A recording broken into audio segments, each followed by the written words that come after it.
guys! Muli ito si Ate Yoli ay nagbabalik po sa inyo. Magandang umaga, magandang tanghali at magandang gabi. Saan man po kayong dako ng mundo, mapa-Pilipinas man po kayo or mapa-ibang bansa, nawa po ay nasa mabuting kalagayan po kayong lahat at walang anumang karamdaman sa ating mga katawan. Lalong-lalo na guys, ang ating mga kapwa OFW.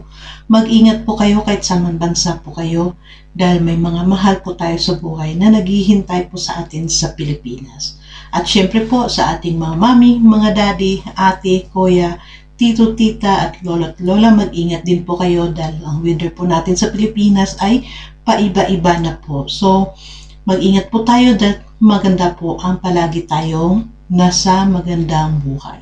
So, sa araw na ito, meron po tayo guys bibigyan ng isang reaction video kung saan ay silang Richelle, no, na kung saan ay nakita natin ito sa upload ni Kalinga Prab. Pero bago po tayo guys pupunta doon sa ating reaction video, nais ko po muna, supportan po muna natin ang Team Kalingap sa pangunguna po ni Kuya Bal Santos Matubang, Ate Edna's Vlog and Kalingap Rob. And of course, Ruel of Malalag and Richelle Morales Vlog. Huwag po tayo guys mag-skip ng ads sa kanilang mga video upload dahil po sa hindi po natin pag-skip ng ads ay malaki po ang ating naiambag sa kanilang paglingap sa mga taong may pangangailangan. Di po ba? At nakita naman natin ang mga result na no sa kay Dudong Ruel ay grabe. Iusap na rin po si Ate Yoli's Vlog. Sa mga hindi pa po nakapag-subscribe kay Ate Yoli's Vlog, please do subscribe my channel Ate Yoli's Vlog at pa-click na rin po guys ang inyong notification bell na sa bawat video upload po natin ay ma-notify din po kayo. So, bago po tayo magbigay ng reaction ay panoorin po muna natin. Congrats pala kay Rachel kasi Grabe guys, 200k. Ayan, 200k subscribers po. Kaya ang regalo natin may mali sa akin. Ito regalo natin. Mali. Grabe ang tagal po natin hindi nakabisita kay Rachel. Saan yan? Baka po heartbeat ka palagi. In love yan. Bro, kung sa in love lang dapat matagal lang may pimples. Ay, oo. Hindi kasi yung nalaw masihan. Hindi ba yun? Pero pinasi sa akin. Ayun, nakakatawa mga kalingap, kasama natin na si Rachel. Kumusta naman ikaw, Rachel, sa school? Kumusta naman yung school mo? Okay lang naman po. Kayo doon sa bahay, kumusta kayo doon? Wala naman problema. Wala naman. Anong masasabi mo at ang gugwapo ng mga katabi mo? Ay! Grabe, na-stars nung ka ba dyan? Grabe. Kaya Jomar. Ay, di ba? Di ba pala ng Malaysia? Di ba pala Wala ng ka Malaysia? masyadong kalis. Ayoko magsabi na kasama ko dyan, baka mabash ako. Gusto naman ang Rachel yung mga kapatid mo. Ilang grade na pala nila? Si Ethan, grade 11. Grade 11? Si Sharon, grade 9. Si Ian, grade 7. Wala, graduate na ako ha. Grade na. Si Rachel pala, ka-schoolmate niya pala si ano? Si Julian? Si Julian. Sino Julian? San Jose. Yung bagong vlog na nagka-carwash. Ah! Ayun. Kanyang ano? Ah! Oo. Ano pala yun? Parang, oo. Bagong vlog nila. Bagong vlog na. Bago ba yun? Okay, thank you guys. Ano na po natin? Kumalo, saan sila nakumuha ng mga ano? Mga dati mga araw-araw nila. Ikaw lang sa kanila. Wow. Grabe, nakaka-proud na. Breadwinner na talaga si Rachel. Rachel yan. Yeah, ako bro, sobrang nakaka-proud si Rachel. Pag nakikita ko si Rachel, sabi ko, grabe. Young achiever. Dito naman yung mga wala nang kita. Ayun, grabe. Isipin mo bro, napagsasabay-sabay mo yung, paano yung kinakaya Rachel? Nakapag-vlog ka, nakasama ka sa charity vlogs ni Roel, nakapag-aral ka, and sa bahay niyo, nag-aasikaso ka rin. Paano mo yung kaya, paano mo siya napagsasabay-sabay? Hindi naman po ako nag-iisa na gagawin. Kasama ko din naman po sila Mason. Mga kapatid ko si Papa. Kaya di naman po ako masyadong nagkirapan. May katulong, no? Yung support system. Full support. Ayun ang maganda sa... Maganda ko, maganda yung pamilya, ganyan. Minsan, tinutugtungan nila. Talagang ano, mararamdam mo yung ano dun. Family. Siyempre, supporta ng family. So, nakakatawa yung mga kanina na Grabe yung pagbabago sa buhay niya, no? Nilas yan, Lord. Ay, deserve naman talaga. deserve talaga ni Rachel. Magaling ito mag-time management si Rachel. Oo. Rachel, Laging late. kilala mo ba yung katabi mo? Ay, Si Jomar? Naman. Jomar? yan! Sikat yan. Bigat din si Kuya Jomar. First time nyo ba makapag-usap ni Jomar? Hindi naman. Ay, hindi naman. Hindi po. Oo. Hindi ka lang first time kayo. Oo. Tsaka na-invite din ako niyan dati sa nung may meeting kayo with fans ng Rochelle. Yung sa may Doon nakasama ko sila doon. Ano bang lalo mo kayo? Okay naman sa siyan eh.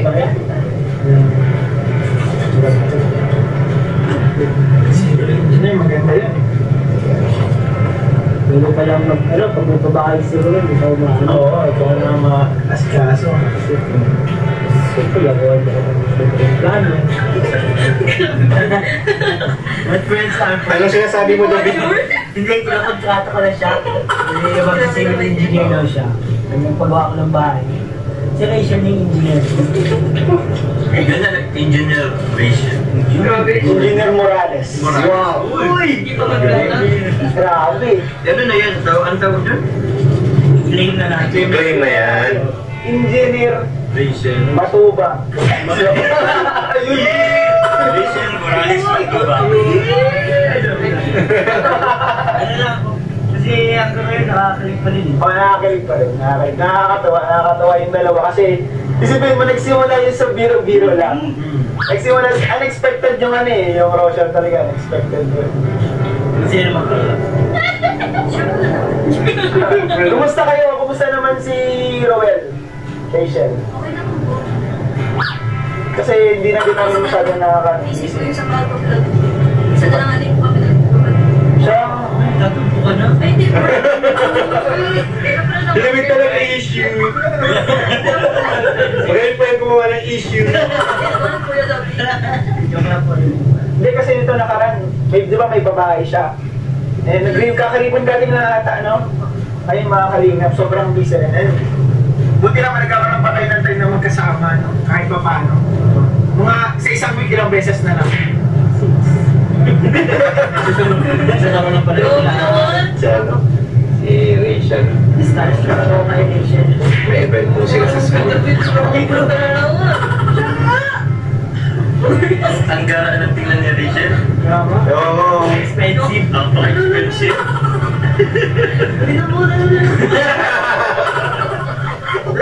Baka pagbaba ko dito sa... Ay, grabe ka. Tinay-tight ko na ako. Hindi, ngayon nakita na lang hindi na dito pa. Kung sabihin mo, tawa-tawa ko. Wala. Uy! Wala kang sinabi dyan ah. Hindi, alam mo Rachel, feeling ko parang pumayat ka ng Bali na si Kuya David. Hindi ko alam kung kanina ba ako naniniwala. Hindi na, seryoso, promise. Ako, tingin ko talaga, Hindi nagkakalagyala. Blooming. Blooming. Naglamos lang. Grabe, lamos pa lang. Paano pag naligo? Naligo sila sabi ng Ay, wala ka sinasabi. Hindi ko na kailang paligid na ako. Ako na naman, no? Mahal na naman si Kuya David. Oo, nakailang. Baka may makita ka naman. Kasi yung mga Uy, kay lovers. Wala. Bro. Baka, Sino yan? Ha? Uy, grabe ka. alam ko Rachel, magkalit ka like David. Dahil sa, di ba yung sa best friend mo?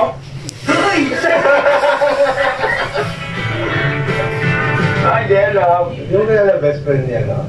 Rachel. Sana all my best friend. Kiris! Best friend. Ang best friend niya si Roel. Forever. Pero si Jong, best din yun eh. Uy, Best din yun. My friend, Ano nga yung best, bro? Thing that happened. Best thing that happened. Trust me. the best zone tayo po. Kuya David, meron niya best friend.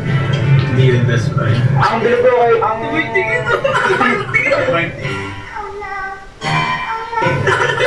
Parang gusto ko kausapin. Nang usap. Ganyan talaga ito eh. Parang mamaya ko sa akin. Oo. Umintay ka. Mamaya pagtulog. Lumabay dyan si David and malawak yung capacity ng kanyang pagmamahal kaya marami siyang best friend.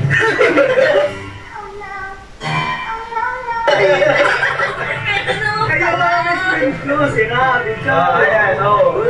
Yun yung sinasabi ko. Huwag yung isipin na puro yung babae, ha? Ano na? Sinabi niya, pinangalanan niya na, guys. Ano kuya? May best friend ka rin naman ah. Oo na. Bakit? Pero hindi ko pa nga.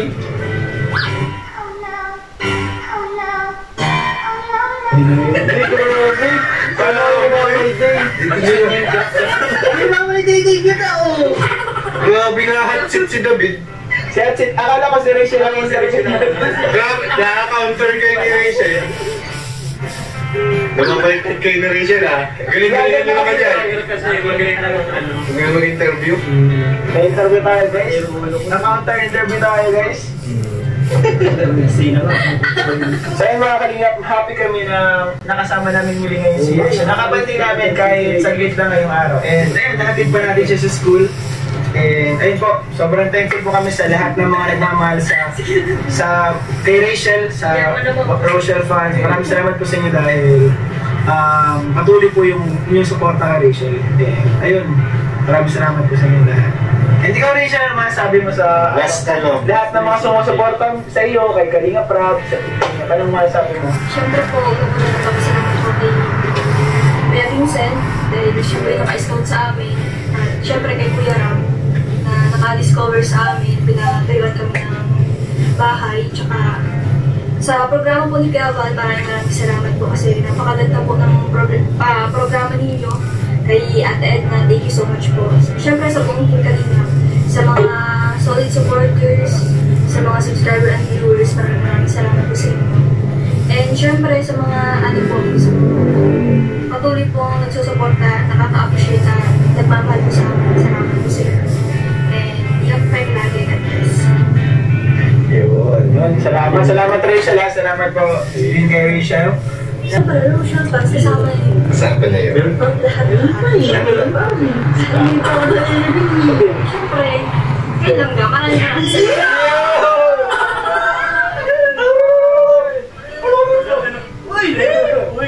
Kaya pala di ako nag-iingat. Sabi ko nagsadap ako. Walang nag-iingat sa akin. Dami para sa akin.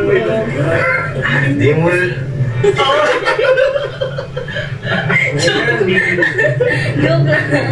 So dito guys, no, nakita natin ang ating video clips na kung saan ay ang daming question po dyan ang K-Boys kay Rochelle. At yun nga, no, sila ang K-Boys ang nag-offer kay Tatay Rizan at kay Nanay Maring na sila na ang maghatid kay Rochelle sa school, di po ba?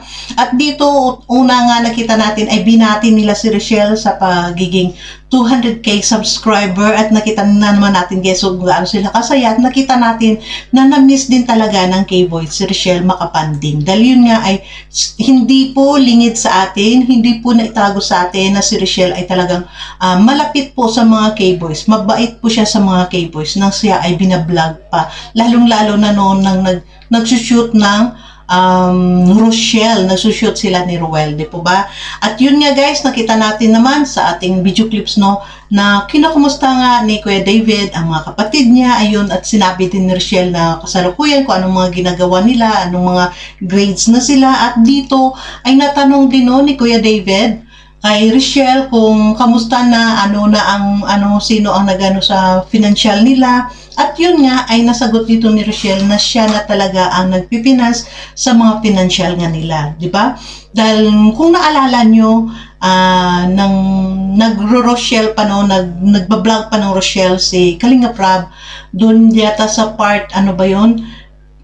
Episode 2 na yata yun guys, na yung pagbalik yung nakita niyo nung sinabi niya nga na mahal ko si Roel, di ba? Doon sa part na yun ay talagang sinabi yun ni Rochelle, yung nagwawala doon si Dr. Love, yun po yung sinabi ni Rochelle kay Kalinga Prab, no? Nagpapasalamat si Rochelle kay Kalinga Prab na salamat Kuya Rab na binalik mo ang teleserye dahil syempre doon nga siya kumukuha ng kanilang pangangailangan sa loob ng bahay noon. At iyon nga ngayon dahil nga naging maganda ang nagiging resulta ng channel ni Langga at nagkaroon na siya ng kanyang YouTube channel, nagkaroon na siya ng sarili niyang income dahil nga alam naman natin lahat na si Langga ay talagang nagsasahod na sa kanyang YouTube channel at talagang napipinance niya na ang lahat na pangangailangan sa bahay nila. Nakita naman natin guys na talaga grabe yung unang sahod nga nilang gano ay talagang binilhan si Tatay Reza niya si Tatay Reza ng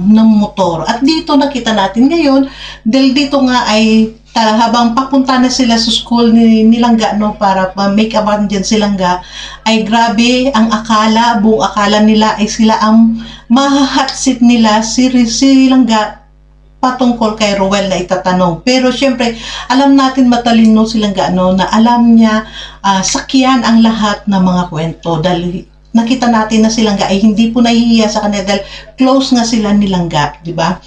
Close sila lahat dyan dahil syempre yun nga siguro masabi natin dito si Kuya Jomar ay bago lang, no? Kaya talagang nakita naman natin si Langga ay close kay Kuya David niya. At dito natatawa tayo na instead na si Langga ang ihatsit nila ay si Kuya David ang nahahatsit ni Langga dito, no? At yun nga at nasabi pa nga ni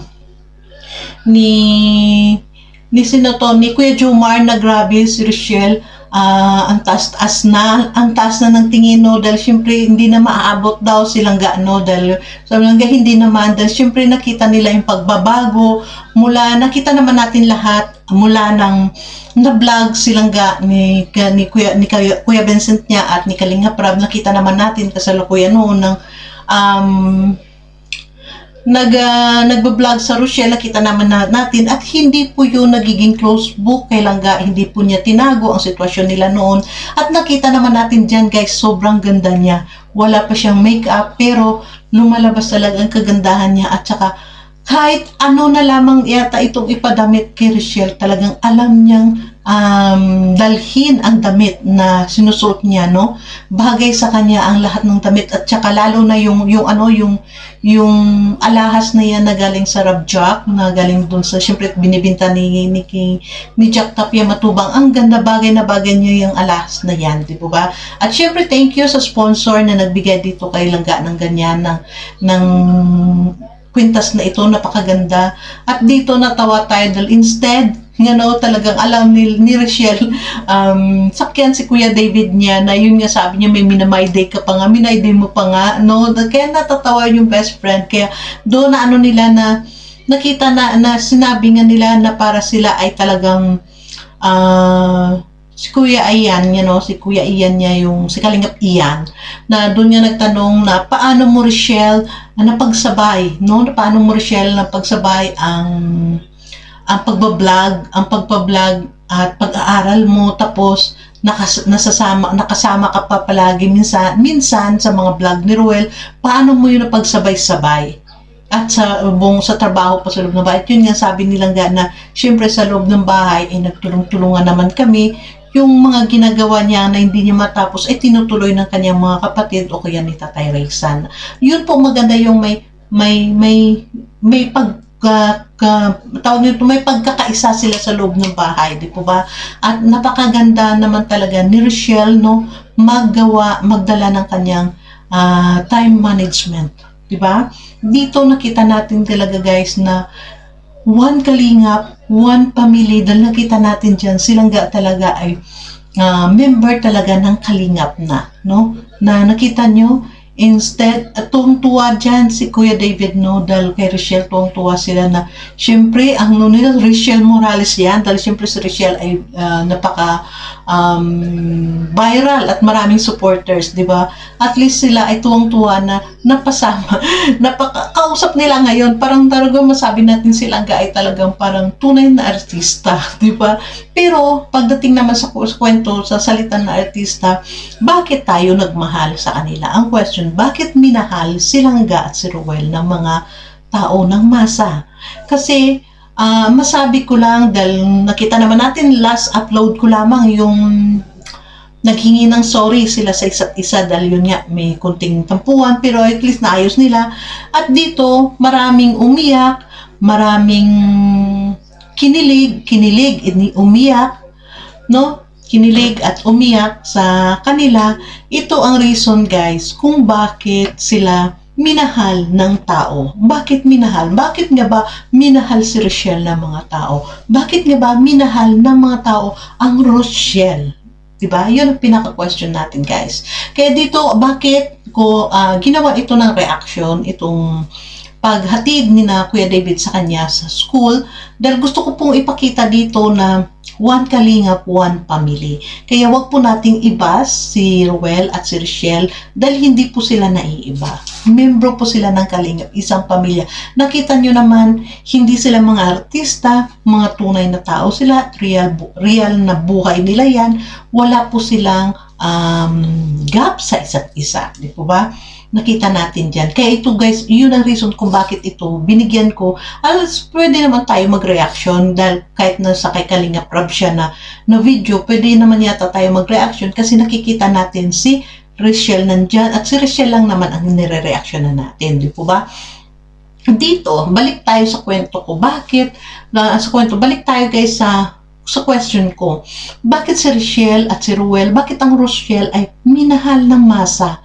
Bakit nang nakaraang araw lang nang nag-upload tayo, nakaraang araw lang mga upload nila na napaiyak tayong lahat, no? Napaiyak tayong lahat.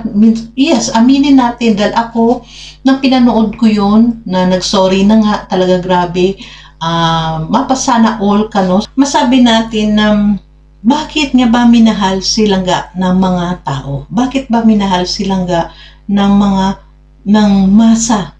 Bakit sila minahal ng mga tao? Si Langga at si Ruel, di ba?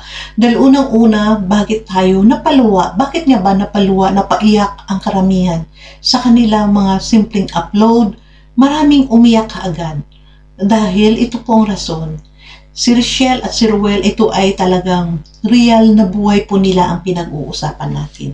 Real na buhay nila ang nakikita natin. Ang nabablog, nakikita natin sa vlog is real na buhay po nila yun, no? Nakikita natin ang tunay na pagkatao nila, tunay na buhay nila, dahil yung nararamdaman nila sa isa't isa ay totoo. Di po ba? Hindi po tayo kagaya nanood ng movie o nanood ng mga artista na may mga role na ginaganapan.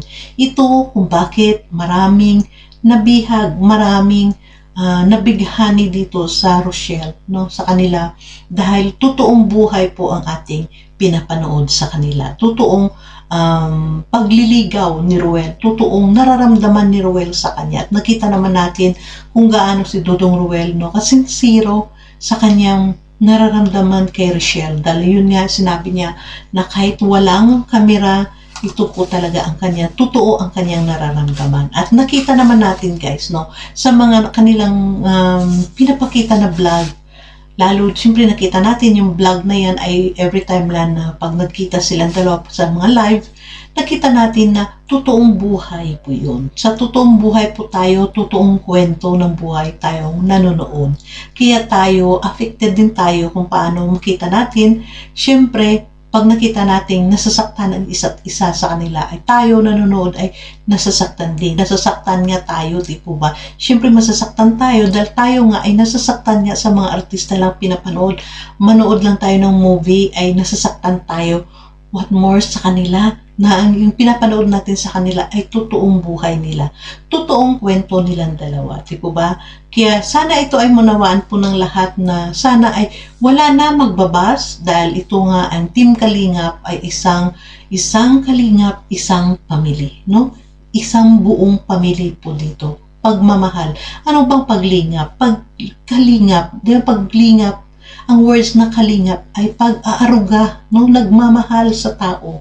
Kaya sana ay wala nang mambas dito kay Ruel at kay Rochelle dahil tunay lamang po silang pinapakita po, hindi po sila umaarte sa kamera, wala pong script sila sa kamera, ito ay tunay na buhay nila. Kung ano man ang makita natin ng mga blessing na nakita natin natatanggap nila. Maging masaya po tayo na kapwa po natin ay nakatanggap ng mga blessing. Di po ba? Kaya sana ang lahat ay maunawa na, Pasko na, malapit ng Pasko, ilang araw na lang magpapasko na, magbigay po tayo ng pagmamahal sa ating kapwa. Di po ba? Kaya sana mga basher ay magbago na rin. Dahil kung tayo ay nambas, hindi po tayo nakakatulong sa kanila. Di po ba?